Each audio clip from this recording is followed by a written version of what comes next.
Bonjour tout le monde.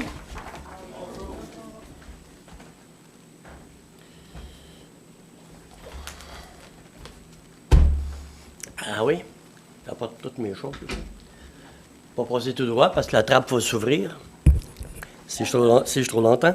Alors, bienvenue à tous ceux et celles qui sont ici, puis à ceux sur Zoom.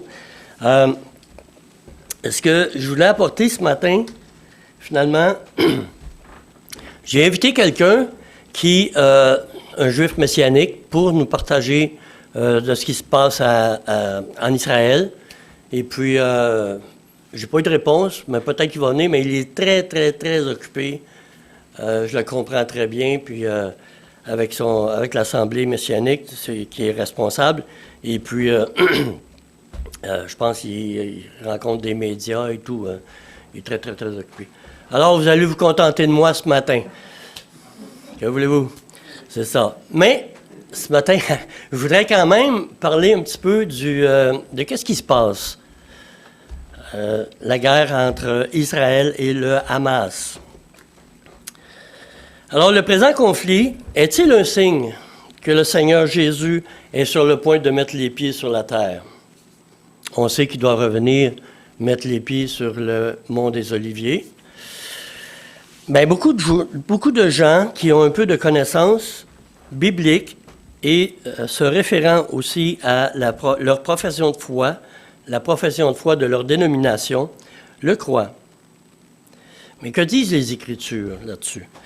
Matthieu 24, 6 et 7 dit « Vous entendrez parler de bruit de guerre et de bruit de guerre. Gardez-vous d'être troublés, car il faut que ces choses arrivent, mais ce ne sera pas encore la fin. » Les disputes, les désaccords, les combats, les guerres au Moyen-Orient n'ont pas pour point de départ le 14 mai 1948, jour de la restauration de l'État d'Israël, comme plusieurs le croient, se référant à l'histoire récente des chicanes de territoire. On peut reculer jusqu'à un siècle aussi, ou un siècle ou deux, 1800 quelque chose aussi. Il y a plein de choses. Alors, quel en a été le début? Quand les conflits ont-ils réellement commencé et pourquoi? Pour le découvrir, nous allons rechercher dans le manuscrit le plus sûr, c'est-à-dire la Bible, la parole de Dieu, les Saintes Écritures. Nous allons y découvrir le fondement de ce conflit qui semble s'éterniser au point de vue des médias et des hommes politiques, ne trouvant pas le moyen de régler le conflit ou d'y apporter la paix. Alors, on va faire un survol rapide, pas approfondi, pas les détails. Je vais lire quelques textes, et puis on va voir aussi certaines choses. On va regarder ensemble le point de vue biblique sur ce sujet chaud. Le point de départ, la raison, la seule solution qui réglera une fois pour toutes le litige, ce litige dans ce coin du globe. Et tout cela en gardant à l'esprit l'absolue souveraineté de Dieu. Dieu, il est souverain sur toutes choses. Mais avant, on va regarder un peu la haine des ennemis. On va lire le psaume 83, quelques versets. Psaume 83, c'est un cantique, un psaume d'Asaph. Asaph, il a vécu probablement, c'est un lévite qui s'occupait des chants, il était un chantre, puis des musiciens dans le temple de Dieu autrefois. Alors, ô Dieu, ne reste pas dans le silence, ne te tais pas, et ne te repose pas, ô Dieu. Car voici, tes ennemis s'agitent, ceux qui te haïssent lèvent la tête, ils forment contre ton peuple des projets pleins de ruses, et ils délibèrent contre ceux que tu protèges. Venez, disent-ils, exterminons-les du milieu des nations, et qu'on ne se souvienne plus du nom d'Israël. Ils se concertent tous d'un même cœur. Ils font une alliance contre toi. Les tentes d'Édom, les Ismaélites, Moab, les Agaréniens, Gébal, Ammon, Amalek, les Philistins avec les habitants de Tyr. La Syrie aussi se joint à eux. Elle prête son bras aux enfants de Lot.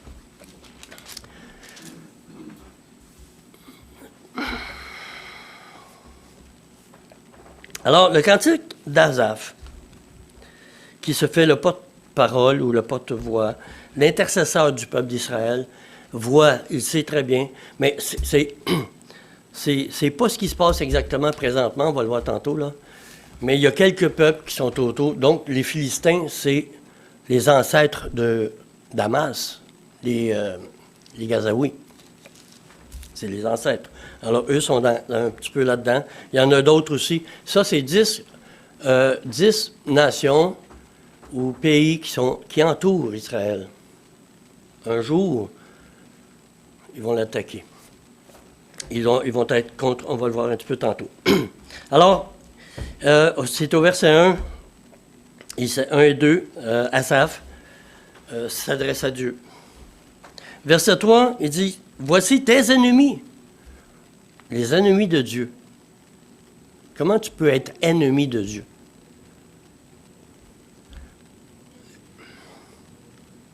C'est sûr que on est tous ennemis de Dieu en partant. Mais ennemis au point d'en vouloir s'attaquer à son peuple à lui, comme il est écrit au verset 5 et 6. Le but de leur délibération est unanime, c'est l'extermination d'Israël et d'en effacer le souvenir. Il y a une raison très profonde là-dessus. On ne le verra peut-être pas aujourd'hui, parce que on pourrait passer la journée à regarder des textes, à voir les raisons et tout. Alors, c'est un peuple, Israël, le peuple qui appartient à Dieu et Dieu le protège. Alors, ils font alliance contre Dieu, verset 7. Ils s'en prennent à son peuple, comme j'ai dit tantôt, les 10 peuples nommés ici seront actifs plus tard. Quand? Bien, sous les ordres de l'Antichrist. Bien avant la guerre d'Armageddon, je pense. Parce que la guerre d'Armageddon, la dernière guerre, ça va être tous les pays, beaucoup de pays, en dehors, plus que ces 10-là, à mon sens. Alors, ce que nous voyons aujourd'hui n'est qu'une préparation de ce qui sera plus tard. Le fondement de la haine. Alors, pourquoi les conflits? Pourquoi ce conflit-là? Le point de départ, on peut dire aussi. Alors, le premier ennemi qui a voulu contrecarrer les plans, les desseins de Dieu, son Créateur, c'est le dragon, le serpent ancien, le diable et Satan, nommé ainsi dans Apocalypse 20, verset 2. C'est la seule et même personne. Au Ésaïe 14, 13 et 14, ça dit « Tu disais en ton cœur, je monterai au ciel, j'élèverai mon trône au-dessus des étoiles de Dieu, je m'assiérai sur la montagne de l'Assemblée à l'extrémité du septentrion, je monterai au sommet des nues, je serai semblable au Très-Haut. » Voilà qu'est-ce qu'il y avait dans son cœur, qu'est-ce qui est sorti de son cœur, et c'est la raison pour laquelle il a été... il est sorti, il a été jeté en dehors de la présence de Dieu. Alors, sa révolte dans le jardin de Dieu lui a valu la perte de son état premier, c'est-à-dire dans la présence de Dieu, où il était un chérubin, très beau chérubin, puissant en force, magnifique, et garde de la gloire de Dieu. Il est écrit aussi dans Ézéchiel, je pense. Alors, devant son trône, il était. Mais depuis, quand il a été rejeté, il a incité le tiers des anges à se révolter. On voit ça dans Apocalypse 12, 4, quand il dit qu'il est jeté sur la terre à la fin, et puis le tiers des étoiles vont le suivre. Puis quand on va faire référence au chapitre 1, quand Jean voit le Seigneur Jésus, le Seigneur, il a 7 étoiles dans ses mains, Puis, il explique plus tard que les 7 étoiles sont 7 anges. Mais c'est 7 anges-là qui ont été les messagers de Dieu pour Jean. C'est les anges qui ont gardé leur dignité, ceux-là. Mais ceux de la fin de l'Apocalypse, c'est Apocalypse 12, je crois, c'est des anges déchus, des anges qui sont rebellés aussi, qui ont suivi le diable. Premier ennemi, première cause. Il a trompé Adam et Ève aussi, et suite à la parole de Dieu prononcée en Genèse 3,15, quand Dieu a dit, lui a dit à lui, je mettrai inimitié entre toi et la femme, entre ta descendance et sa descendance. Celle-ci t'écrasera la tête et tu lui blesseras le talon. OK, il a saisi ça. Quand Caïn est venu, il y a Caïn, qui était pécheur, comme son père, déjà en partant, parce que tous, nous sommes pécheurs du péché d'Adam. On le sait très bien. Qu'est-ce qui est arrivé? Alors, il a poussé Caïn, pécheur comme ses parents, à devenir le premier meurtrier en tuant son frère. 1 Jean 3,12 nous exhorte quelques-uns à ne pas ressembler à Caïn, qui était du malin et qui tua son frère. Ensuite, plus tard, les anges déchus ont souillé la terre en rendant la progéniture des filles des hommes. Genèse 6. Quand les fils de Dieu ont vu que les femmes, les filles des hommes étaient belles, ils se sont mariés, ils les ont pris pour femmes. Les fils de Dieu, nous sommes des enfants de Dieu, mais les fils de Dieu, c'est pas pareil. Les fils de Dieu, c'est les anges. Dans Job, chapitre 1, Dieu dit, ça dit que les fils de Dieu sont allés voir Dieu. Et puis Dieu a demandé à Satan, « Et t'étais où? Où t'es allé? » Mais alors, les bons anges, les Satan, puis d'autres aussi, probablement, mais c'est nommé Satan et les fils de Dieu qui sont aussi les anges qui se sont trouvés devant Dieu. Donc, les fils de Dieu, ce seraient les anges. Et puis, ceux-là, c'est les anges déchus qui ont voulu rendre impure la descendance d'Adam afin que celui qui devait écraser la tête de l'ennemi ne vienne pas, qu'il empêche. Dieu a choisi Seth, un des fils d'Adam, Sem, un des fils de Noé, pour la lignée du Rédempteur. Donc, ce n'est pas à Caïn, puis ce n'est pas les autres aussi. Il y a eu le déluge, le jugement qui est arrivé, puis l'arche de Noé. Le Seigneur a choisi Sem pour la descendance, la suite. La descendance pour conduire à Jésus, au Sauveur, au Rédempteur. On se souvient dans Genèse 11, c'est Abraham qui est descendant de Sem aussi, et puis Abraham, Isaac, Jacob, et la suite, et on sait jusqu'à Jésus-Christ. Mais il y a eu l'impatience d'Abraham. En Genèse 15, 1 à 5, Dieu a fait la promesse. Mais la désobéissance ou l'impatience d'Abraham et Sarah a fait que Sarah lui a dit, regarde, tu n'as pas de descendante, puis regarde, je suis trop vieille pour que tu aies un enfant. Par moi.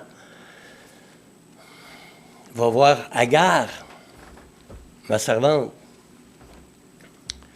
On a lu dans Psaume 83, un des peuples, c'est Agarénien. L'Égypte, probablement. Parce que Agar était égyptienne, c'était la servante. Alors, Abraham est allé, il a couché avec Agar, et puis elle est devenue enceinte et tout. Là. Vous connaissez un petit peu l'histoire. Sinon, ben, c'est Genèse 15, 16 et 17. Alors, il y a eu aussi, donc,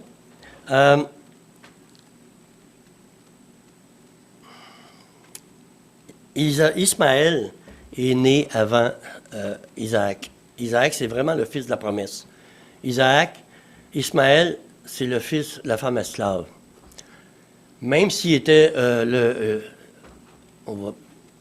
comme Ésaü, qui est venu en premier, Dieu a choisi Isaac, pas Ishmaël. On va tourner dans le Genèse, chapitre 17, pour la promesse. Genèse 17, où Dieu a fait avec Abraham une alliance, puis il va faire alliance avec le fils d'Abraham. Et qui est-il? Genèse 17, versets 19 à 21, quelques versets. Dieu dit, « Certainement, ta femme t'enfantera un fils, et tu l'appelleras du nom d'Isaac. J'établirai avec lui mon alliance, que Dieu dit, comme une alliance perpétuelle pour la postérité ou sa descendance après lui. À l'égard d'Ishmaël, je t'ai exaucé. Voici, je le bénirai, je le rendrai fécond, je le multiplierai à l'infini. » Il y en a des Arabes, des descendants d'Ishmaël, il y en a beaucoup. Aujourd'hui, je pense qu'il y a 1/8 de la population mondiale déjà. Je le multiplierai à l'infini, il engendrera 12 princes, et je ferai de lui une grande nation. J'établirai mon alliance avec Isaac. Rappelle, deuxième fois, j'établirai mon alliance avec Isaac, que Sarah t'enfantera à cette époque de l'année prochaine.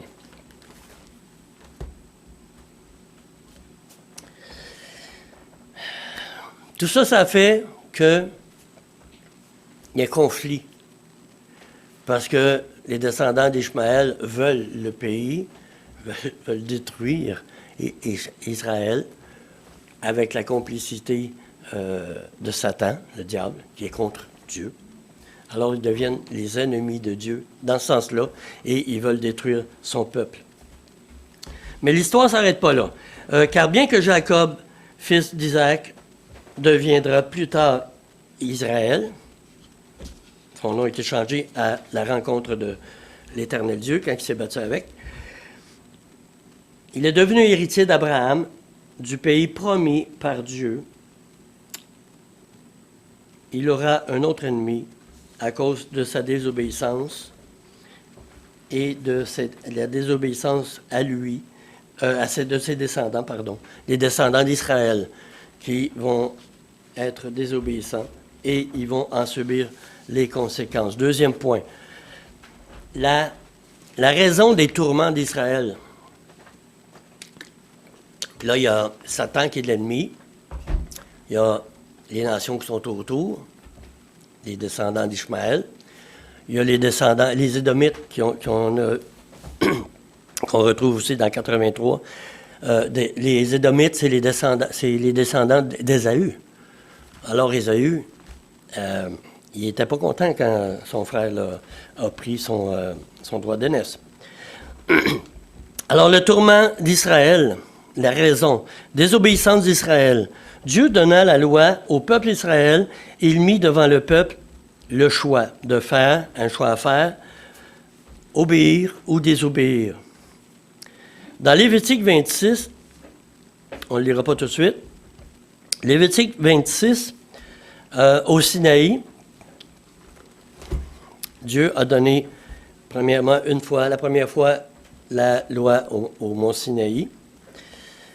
Et la deuxième fois, je pense, quarantaine d'années plus tard, Deutéronome 28. Donc, Lévitique 26, au Sinaï, rédigé par Moïse dans la moitié du 15e siècle avant Jésus-Christ.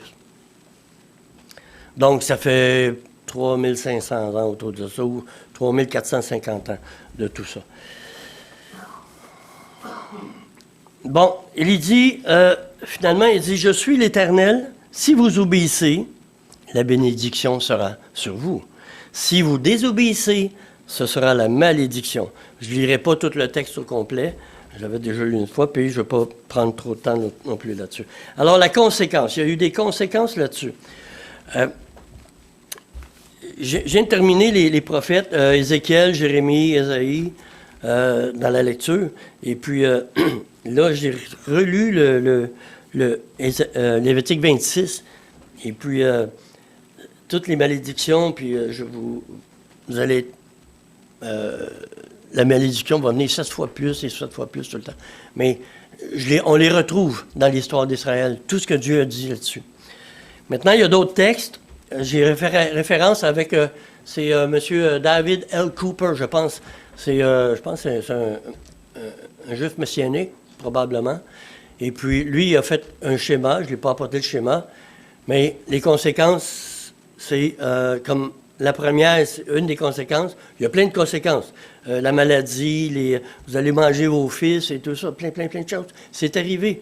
Il y a eu une des conséquences, c'est d'avoir été enlevé et amené à Babylone en captivité. Une des conséquences. Et puis, il y en a un autre aussi qui fait partie...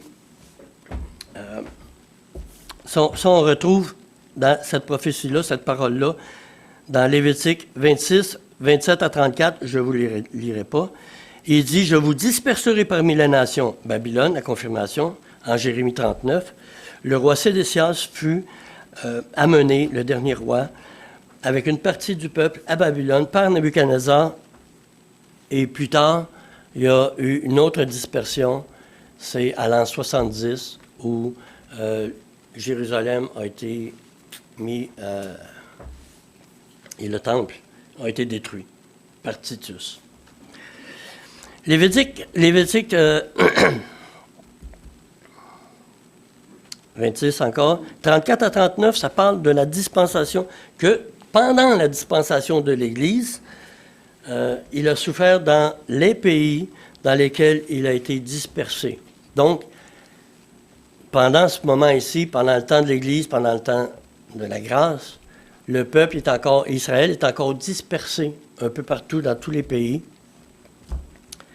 Et puis, on sait comment ils ont souffert en 1944 par les Allemands qui ont assassiné 6 millions de Juifs. Et on sait ce qui est arrivé. En Lévitique, 26-40, voilà ce qui va se produire. Je lis, ça va se produire dans la grande tribulation. C'est le troisième passage qui les amènera à la fin de la grande tribulation, où le peuple confessera finalement ses péchés, les iniquités de leur père et les leurs à eux. Parce que pendant tout le temps, ils se sont détournés, puis ils sont encore loin de Dieu là-dessus. Et en tant que nation, pas individuelle. Présentement, Dieu, dans sa grâce, sauve individuellement des Juifs, le peuple d'Israël. C'est ce qui est nommé dans la parole de Dieu, un reste d'Israël. Et puis un jour, étant donné qu'ils ont rejeté le Messie d'une manière nationale, il faut qu'ils confessent d'une manière nationale les péchés de leur père et les leurs aussi. Alors, je vais lire versets 40 à 44, Lévitique 26. « Et ils confesseront leurs iniquités et les iniquités de leur père, les transgressions qu'ils ont commises envers moi, et la résistance qu'ils m'ont opposée, les péchés à cause desquels moi aussi je leur résisterai et les mènerai dans le pays de leurs ennemis. » Je disais tantôt, il y a un troisième ennemi pour Israël. Il y a Satan, il y a les nations autour, les descendants d'Ishmaël, et puis il y a Dieu là-dedans aussi. On a lu tantôt dans le psaume 83 que Israël était le peuple de Dieu et qu'il les protège. On avait lu aussi. Mais il devient aussi leur ennemi. L'Esprit de Dieu, ça dit à quelque part qu'il est leur ennemi à un moment donné, pour un temps. Et alors, leur cœur incirconcis s'humiliera et ils paieront la dette de leurs iniquités. Comment ça va être dans la grande tribulation? Ils vont y goûter pas mal. Le jugement, Dieu les amène en jugement. Je me souviendrai de mon alliance avec Jacob. Je me souviendrai de mon alliance avec Isaac et de mon alliance avec Abraham.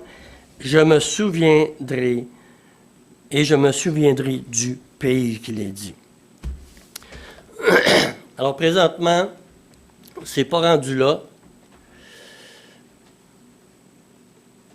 On n'est pas rendu là, on est encore dans le temps de l'Église. Et puis, l'enlèvement n'a pas était pas venu encore. Et 2, la grande tribulation non plus, qui va venir après l'enlèvement. On verra ça plus tard. C'est ma conviction à moi personnelle. Et puis, je crois que c'est la parole de Dieu qui enseigne. Alors, qu'est-ce que ça dit? Vous savez, je l'ai déjà dit plusieurs fois, puis je le dis encore. Beaucoup de chrétiens prennent... Des fois, ils vont chercher un verset ici et là pour se l'approprier. Mais la plupart du temps, là j'en ai vu un cette semaine sur le Facebook à Carole, il disait « Aucune arme formée contre toi ne pourra te vaincre. » J'oublie les mots exactement. C'est une chrétienne qui a écrit ça. Puis elle dit « Merci Seigneur ». Mais ce n'est pas à nous que c'est adressé. Il faut faire attention. Quand on lit les Écritures, quand on lit surtout l'Ancien Testament, il y a les passages, les versets qu'on sort. C'est pas... il faut voir le contexte et à qui ça parle. Maintenant, j'en ai un que je reviens souvent là-dessus. 2 Chroniques 7,14. « Si mon peuple, sur qui est invoqué mon nom, s'humilie, prie, cherche ma face, je l'exaucerai des cieux, je guérirai son pays. » À qui il parle? Nous, on chante ça, puis des fois, on se l'approprie. Au Québec, on va prier pour le... Mais non, c'est à Israël. Il faut faire attention, il faut revenir constamment à qui Dieu parle. De qui il est écrit ces choses-là. Je l'exaucerai des cieux si mon peuple s'humilie. Mais c'est ça qu'ils vont faire. Moïse nous dit que... Moïse ne nous dit pas quel péché ont commis les pères du peuple en Lévitique 26 et leurs descendants. Il ne nous dit pas c'est quoi le péché. Mais Ésaïe le dit, lui, c'est quoi le péché? Ésaïe 53. Quel était le péché? On l'a vu un petit peu dans la réunion de prière dans la fin du chapitre 12 de Jean. Quand Jésus a été rejeté, à la fin, juste avant de prendre du temps avec ses apôtres et d'aller à la croix, afin que s'accomplisse ce qu'Ésaïe avait dit. Qui a cru à ce qui nous était annoncé? À qui le bras de l'Éternel? À qui a reconnu le bras de l'Éternel? Il s'est élevé comme devant lui, comme une faible plante, comme un rejeton qui sort d'une terre desséchée. Il n'avait ni beauté, ni éclat pour attirer nos regards. Et son aspect n'avait rien pour nous plaire. Méprisé et abandonné des hommes, homme de douleur, habitué à la souffrance, semblable à celui dont on détourne le visage. Nous l'avons dédaigné. Nous n'avons fait de lui aucun cas. Cependant, ce sont nos souffrances qu'il a portées. C'est de nos douleurs qu'il s'est chargé, et nous l'avons considéré comme puni, frappé de Dieu et humilié. Mais il était blessé ou il était percé pour nos péchés, brisé pour nos iniquités. Le châtiment qui nous donne la paix est tombé sur lui, et c'est par ces meurtrissures que nous sommes guéris. Attention! Israël, c'est pas les chrétiens, c'est pas les gens de l'Église qui disent puis ceux et celles qui courent vers les guérisseurs, qui prennent cette promesse-là et cette parole-là, il a été blessé pour nos péchés, il a pris nos douleurs, il nous a guéris. Israël, contexte, tout au contexte, de qui il parle? Il parle à qui? Il parle du peuple d'Israël. Alors, c'est le péché qu'ils vont reconnaître, on va le voir plus tard.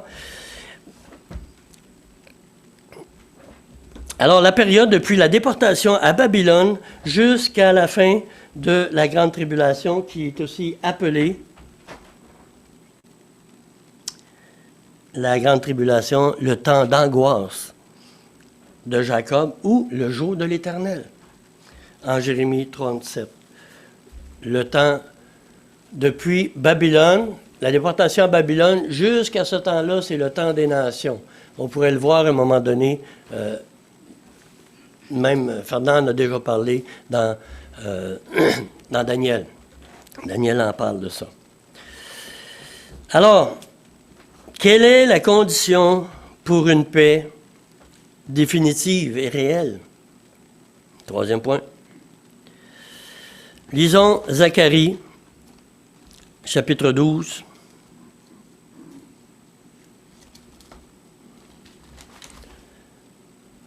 Un petit peu trop loin. Mais oui, c'est ça. Bon, Zacharie, chapitre 12.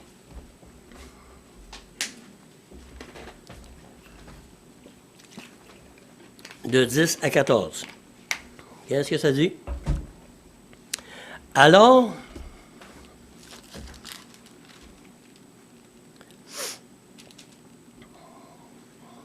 je pense qu'on va lire à partir du premier verset. Oracle, parole de l'Éternel sur Israël.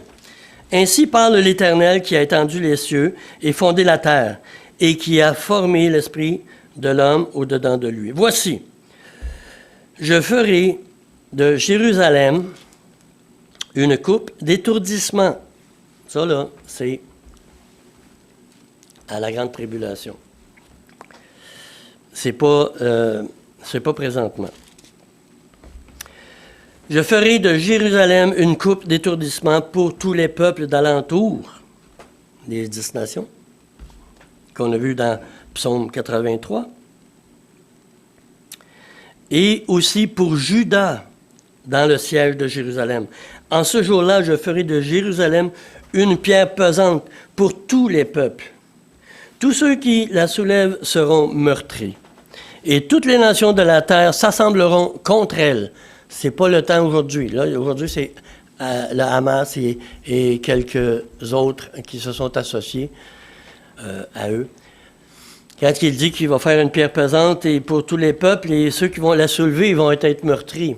Aujourd'hui, présentement, ils ont un allié, les États-Unis, mais ils ne seront pas toujours. Ils vont être. Tous les peuples vont être. On le remarque un petit peu, là. Ça chicane pas mal, les États-Unis, là. Vous mêlez trop de ce qui ne vous regarde pas, là. Fait qu'à un moment donné, il va peut-être arriver où il n'y aura pas une nation, pas un peuple qui va être. Il faut que ça soit ça, qui va être pour Jérusalem, pour Israël. Ça va venir, ils vont être contre. Ils vont dire, reste dans ton coin, puis reste tranquille. En ce jour-là, dit l'Éternel, je frapperai d'étourdissement tous les chevaux et de délire tous ceux qui les montent. Je ne pense pas que dans le temps de Zacharie, ça aurait été saisi de comprendre les avions, les tanks et puis tout ça, là. Mais il reste encore avec leur temps. Mais j'aurai les yeux ouverts sur la nation, sur la maison d'Israël. Mais quand je frapperai d'aveuglement tous les chevaux des peuples, les chefs de Juda diront en leur cœur, « Oh, quand je frapperai d'aveuglement tous les chevaux et ceux qui les montent des peuples, les chefs de Juda diront en leur cœur, les habitants de Jérusalem sont notre force. Par l'Éternel des armées, leur Dieu. En ce jour-là, je ferai des chefs de Juda comme un foyer ardent parmi du bois, comme une torche enflammée.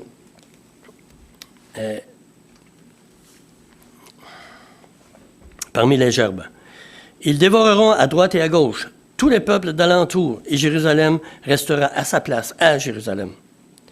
L'Éternel sauvera d'abord les tentes de Juda, afin que la gloire de la maison de David, la gloire des habitants de Jérusalem, ne s'élève pas au-dessus de Juda. En ce jour-là, l'Éternel protégera les habitants de Jérusalem, et le faible parmi eux sera dans ce jour comme David. La maison de David sera comme Dieu, comme l'ange de l'Éternel devant Dieu.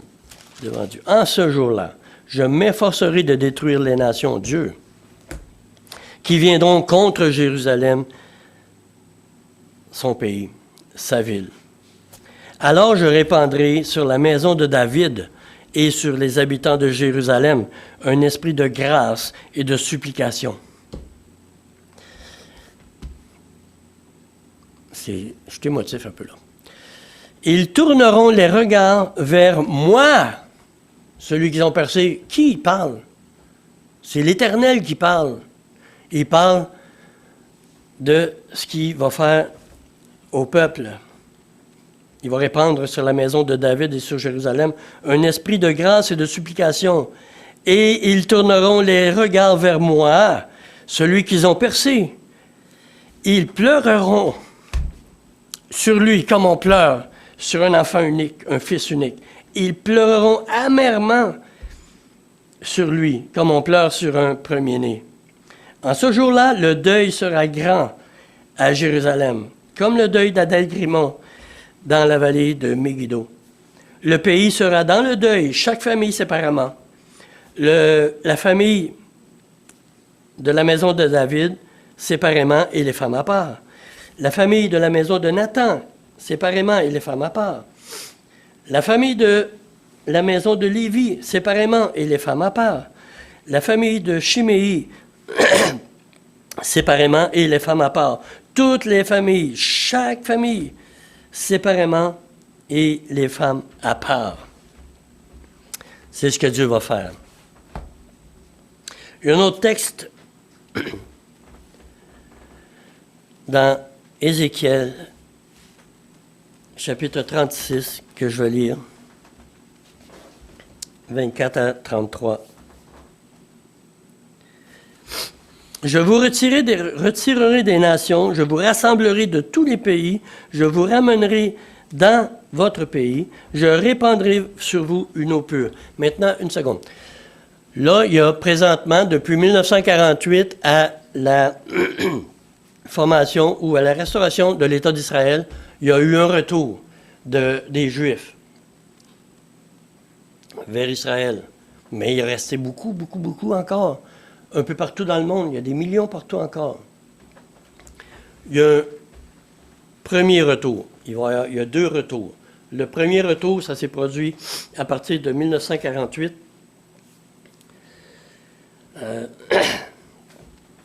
Alors ici, ça dit, « Je vous retirerai d'entre les nations, je vous rassemblerai de tous les pays, et je vous ramènerai dans votre pays. Je répandrai sur vous une eau pure, et vous serez purifiés. Je vous purifierai de toutes vos souillures et de toutes vos idoles. Je vous donnerai un cœur nouveau. Je mettrai en vous un esprit nouveau. J'ôterai de votre corps, Israël, le cœur de pierre, et je vous donnerai un cœur de chair. Je mettrai mon esprit en vous, et je ferai en sorte que vous suiviez mes ordonnances, et que vous observiez et pratiquiez mes lois. Vous habiterez le pays que j'ai donné à vos pères. Vous serez mon peuple, et je serai votre Dieu. Je vous délivrerai de toutes vos souillures. J'appellerai le blé, et je le multiplierai. Je ne vous enverrai plus la famine. Je multiplierai le fruit des arbres et le produit des champs, afin que vous n'ayez plus d'opprobre, l'opprobre de la famine parmi les nations. Ça, c'était des jugements que Dieu avait dit en Lévitique 26. Alors, vous vous souviendrez de votre conduite qui était mauvaise et de vos actions qui n'étaient pas bonnes. Vous vous prendrez vous-même en dégoût à cause de vos iniquités et de vos abominations. Mais ce n'est pas à cause de vous que j'agis de la sorte, dit l'Éternel, le Seigneur. Sachez-le, ayez honte et rougissez de votre conduite, maison d'Israël. Ainsi parle le Seigneur l'Éternel. Le jour où je vous purifierai de toutes vos iniquités, je peuplerai les villes et les ruines seront relevées. Ça, c'est la deuxième venue, je pense. Mais la première venue, le premier retour d'Israël, ça va être dans le jugement. Parce que le peuple d'Israël,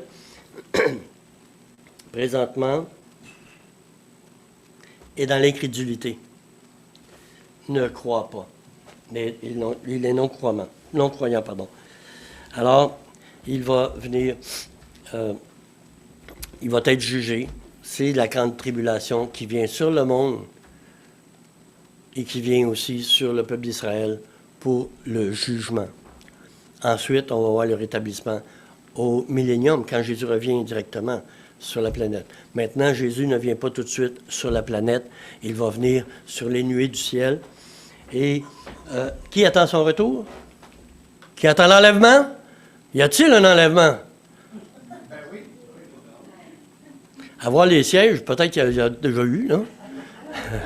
Les sièges, non. En Thessaloniciens, ça dit, les gens ils avaient peur d'avoir manqué l'enlèvement. Mais Paul les rassure. Ils n'avaient pas raté l'enlèvement parce qu'il faut que ces choses viennent premièrement, et puis la fin sera plus tard. Matthieu 23, chapitre 1. Matthieu, j'aime ça, ce texte-là. Matthieu, chapitre 23, la condition, encore sous la condition pour une paix réelle et définitive.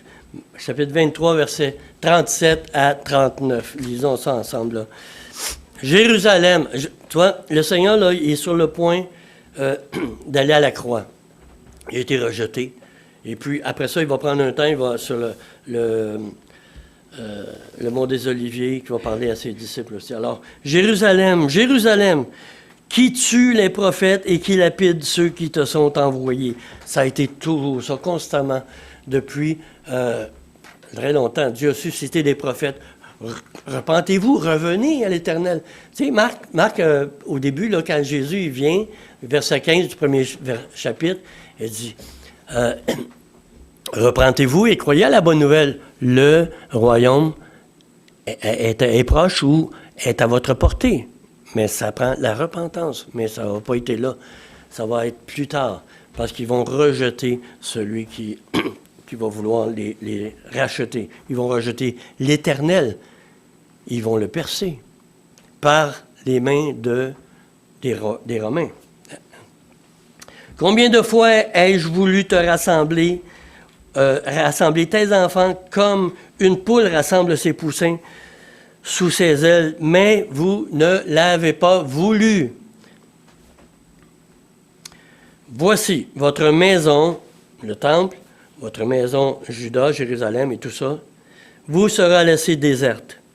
Car je vous le dis, vous ne me verrez plus désormais jusqu'à ce que vous disiez, béni soit celui qui vient au nom du Seigneur. C'est la deuxième fois que Jésus dit ça. La première, c'est quand il est rentré, pas que Jésus dit ça, mais qu'il s'est souligné, quand il est rentré sur le dos d'un âne à Jérusalem, avant, la semaine avant la crucifixion. Maintenant, il a été complètement rejeté. Et puis, c'est ce qu'il dit ici. Vous ne me verrez plus désormais jusqu'à ce que vous disiez, béni soit celui qui vient au nom du Seigneur. Ça, c'est à la fin, la grande tribulation, quand ils vont être tout seuls et perdus. Quand c'est arrivé le 7 octobre, là, la guerre, là, qui ont été attaqués, là, il y a quelqu'un qui disait, je pense que c'est un ancien général du Canada, d'armée, il disait, la merveilleuse armée d'Israël a été surprise. Parce qu'avec toute leur technologie, leur puissance, tout ça, ils ont vraiment été surpris. Et qu'est-ce qui se passe, là? Puis moi, j'ai vu la raison pourquoi. Il faut que le Seigneur va revenir quand Israël va être complètement à bout, que même son armée, qui est une des plus sophistiquées au monde, ne pourra pas combattre et va être presque à la destruction. Alors, c'est ce qui va arriver à la grande tribulation. Et puis, ça, on va pouvoir le regarder plus tard. Je vais juste finir avec le dernier petit passage ici, dans Matthieu 24.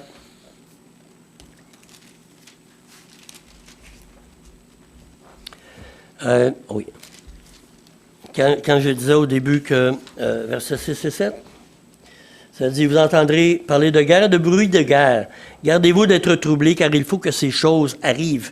Mais ce ne sera pas encore la fin. Une nation s'élèvera contre une autre nation, un royaume contre un royaume. Et il y aura en divers lieux des famines et des tremblements de terre. Tout cela ne sera que le commencement des douleurs. Un petit peu plus tard, il dit...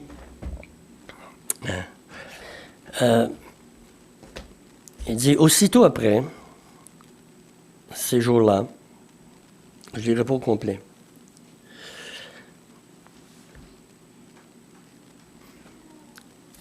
Voici, je vous annonçais d'avance, c'est verset 25. Si donc on vous dit, voici, il est dans le désert, n'y allez pas. Voici, il est dans les chambres, ne le croyez pas. Car comme l'éclair part de l'Occident, de l'Orient, et se monte jusqu'en Occident, ainsi sera l'avènement du Fils de l'homme. Ça, c'est sa deuxième venue pour venir délivrer et prendre possession de son royaume à la fin de la grande tribulation. En quelque lieu que ce soit, les cadavres, ils s'assembleront les aigles. Aussitôt après ces choses-là, ces jours de détresse, le soleil s'obscurcira, la lune donnera plus sa lumière, les étoiles tomberont du ciel et les puissances des cieux seront ébranlées. Alors le Fils de l'homme, le signe du Fils de l'homme paraîtra dans le ciel. Toutes les tribus de la terre se lamenteront et elles verront le Fils de l'homme venant sur les nuées du ciel avec puissance et une grande gloire. Il revient. Ça, c'est quand Israël va être dans la détresse, va confesser le péché de leur père. Ils vont être rendus à l'impuissance. Plusieurs nations vont vouloir les détruire complètement. Il revient avec une grande gloire, puis ça dit avec son armée. Puis juste l'éclat de sa magnificence, juste par son éclat, il va détruire le diable, puis il va l'enchaîner. Mais, qu'est-ce que ça dit ici? Après, il enverra ses anges avec la trompette retentissante. Ça, c'est pas la même trompette qui va nous appeler pour l'enlèvement. Et ils rassembleront ses élus des 4 vents, depuis une extrémité du ciel à l'autre. Non, c'est pas les chrétiens qui parlent. Ils parlent du deuxième rassemblement du peuple des Juifs, qui vont être amenés vers leur pays pour goûter finalement à cette paix laquelle on prie dans Psaume 122, verset 6. Ça va être le deuxième retour du peuple dans le pays pour le règne de 1000 ans du Seigneur Jésus. Mais en attendant, êtes-vous prêts pour l'enlèvement? Soyons prêts pour l'enlèvement. Est-ce que Jésus est réellement entré, pris possession de ton cœur, venu dans ta vie comme ton sauveur personnel? Ce message, par la grâce de Dieu, encore même dans la grande tribulation, va être annoncé. Ça dit même, je pense qu'il y a un aigle qui va parcourir les cieux. Il y a les 144 000 Juifs qui vont parcourir le monde pour amener les gens à la repentance, à la foi. Même un ange du Seigneur va venir, va dans le ciel, il va pour prêcher encore cette bonne nouvelle. Parce que Dieu est miséricordieux, on l'a chanté ce matin. Dieu est bon. Bon. Oh, que Dieu est bon. Oui. Alors, Seigneur, merci pour ta parole qui nous instruit à propos du temps que nous vivons et à propos du temps aussi que le peuple d'Israël souffre, va souffrir encore jusqu'à ce que tu viennes les délivrer, jusqu'à ce qu'ils se repentent d'une manière nationale pour recevoir finalement, laisser entrer dans le temple qui va être bâti bientôt. C'est une autre condition pour le retour. Pour être adoré. Reconnaître finalement que toi, tu es leur Dieu, que ce pays t'appartient à toi et que tu le donnes en héritage aux descendants d'Abraham que tu n'as pas oublié. Merci pour toutes tes promesses. Merci pour nous avoir lavés, purifiés complètement de tous nos péchés On pêche constamment encore devant toi, mais Seigneur, dans ta grâce, tu ne nous rejettes pas. Tu ne rejettes pas non plus Israël à toujours. Israël va revenir, puis on le voit qu'il revient encore sur la scène du monde. Et puis c'est un signe pour nous que l'enlèvement vient bientôt. Et puis ça doit être un signe aussi pour le monde, comme quoi toi tu reviens établir Jésus, ton royaume. Alors sois béni, glorifié en Jésus. Sois glorifié, Sauveur. Amen.